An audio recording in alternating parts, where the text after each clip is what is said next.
பழம்பெரும் நடிகை சவுகார் ஜானகி வரலாறு. இவர் நடிக்க வரும்போதே 3 மாத கை குழந்தையுடன் வந்து ஹீரோயினாக நடித்தவர். திரையுலகில் தைரியமான யதார்த்தமான நடிகை அப்படின்னு பெயர் எடுத்தவர். 70 ஆண்டு காலம் நடித்து வரக்கூடிய பழம்பெரும் நடிகை. மத்திய அரசோட உயரிய விருதான பத்மஸ்ரீ விருது வாங்கியவர். தமிழ்நாட்டோட 3 முதல்வர்களுடன் கலை பயணத்துல இணைந்தவர். கருணாநிதி கதை வசனத்துல நடித்தவர்.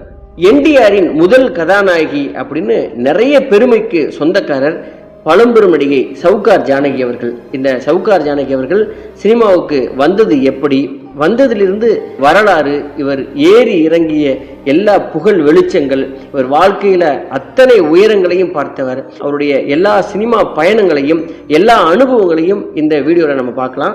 இது RS ராஜா டாக்கீஸ். இதுவரை இந்த சேனலை நீங்க சப்ஸ்கிரைப் பண்ணலனா சப்ஸ்கிரைப் பண்ணிட்டு ஒரு லைக்கையும் போட்டுவாங்க. பழம்பெரும் நடிகை சவுகார் ஜானகி அவர்களை பத்தி நம்ம பார்க்கலாம். சவுகார் ஜானகி அவர்கள் 1931ஆம் ஆண்டு ஒருங்கிணைந்த சென்னை மாகாணத்தின் கோதாவரி மாவட்டத்தில் பிறந்தவர். இவருடைய தந்தை காகித மில் அதிபர். இவரது தொழில் காரணமாக பல்வேறு இடங்கள்ல இவங்க வசிக்க நேர்ந்திருக்கிறது. சென்னையில வசித்த போது சாரதா வித்யாலயில் இவர் படித்திருக்கிறார். குழந்தைகளுக்கான வானொலி நிகழ்ச்சியில இவர் கலந்து கொண்டார். வானொலி நாடகங்களிலும் பங்கேற்றிருக்கிறார்.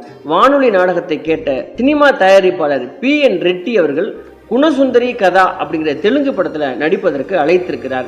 இதுல பெற்றோருக்கு விருப்பம் இல்லாததால உறவுக்கார பையனுக்கு இவரை திருமணம் செய்து வைத்திருக்கிறாங்க. கணவருடன் விஜயவாடாவில் இவர் வசிக்க ஆரம்பித்திருக்காங்க. அவர் வேறு ஒரு நல்ல வேலை தேடி சென்னைக்கு வந்திருக்காங்க. சினிமா ஆசை இவங்களுக்கு வந்ததால இவரும் சென்னைக்கு வந்து தயாரிப்பாளர் PN ரெட்டியை மறுபடியும் சந்தித்திருக்கிறார். தன் தம்பி நாகி ரெட்டியிடம் அவர் சுவாரிசு செய்திருக்கிறார். விஜயா புரொடக்ஷன்ஸ் தயாரிப்புல NT ராமராவ் நடித்த சவுகார் அப்படிங்கிற தெலுங்கு படத்துல தனது 19வது வயதுல கதாநாயகியாக அறிமுகமானார். அப்பொழுது அவங்களுக்கு 3 மாத கை குழந்தை இருந்திருக்கிறது. தோற்றமும் நடிப்பும் இயல்பாக இருந்ததால ரசிகர்களிடம் வரவேற்ப இவங்க பெற்றிருக்கிறாங்க. இதனால இவங்க சவுகார் ஜானகி அப்படின்னு பின்னால அழைக்கப்பட்டிருக்காங்க. மாடர்ன் தியேட்டர்ஸின் வளையாபதி படத்துல பாரதிதாசன் எழுதிய வசனத்தை இவங்க பேசி நடித்திருக்கிறாங்க.